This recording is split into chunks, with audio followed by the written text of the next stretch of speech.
remember when the Tribe Called Quest ended up in El Segundo of all places. So one day, me and Q-Tip just chilling, right? And he was like, yo, have I ever told you about the time I left my wallet all the way in El Segundo? I was like, nah, man, I don't even know where that's at. He was like, yo, it's in California, but yo, let me tell you the story though. So this was back in the day. I was just chilling, and mom's, she went ahead and she went on this trip. She went on one of them ocean ships, just cruising or whatever, right? And I'm the wrong type of person. You want to leave home alone, because when I feel it's time to roam, I'm gonna go ahead and pick up the phone, and I call up my homie. I call up Ali. Ali say, what up? I was like, yo, we about ready to ride. I'm gonna come by and scoop you. Mom left me some money, so we're gonna go ahead and ride. So I hopped in a Dodge Dart. It was a 74, riding clean, and I went ahead and picked him up, but I didn't really have enough money, and so we hit up the homie Shahid. Now Shahid, he had some more money, so then he get in the car, and so now we're just rolling, going through toll roads, whatever. I'm just on this road, and I'm going straight. And next thing I know, it's been 2.5 days, and we end up in the spot, and I'm looking at this dude. He's like, 4 foot tall, got a sombrero on his head, and I'm like, where in the world are we? He's like, yo, we're in El Segundo. And he's like, well,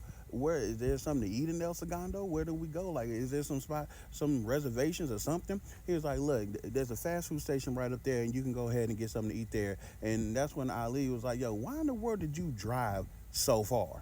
So already irritated. They get some enchiladas. The food wasn't necessarily the greatest, but Q-Tip gets the enchiladas. He eats it.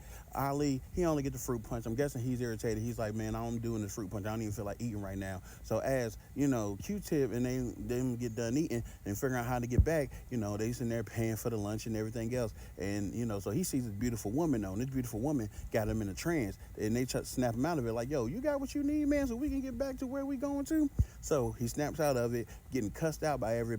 So, skit scatty, the car starts up. And so they zoom back to where they were going. It took them 3 days to get there. Now it takes 3 days to get back. So they finally get back to their home. 490 in Madison. He drops Shahid off, and he's like, man, it's crazy. This week was just nuts. And so he goes and reaches his hand in his pockets.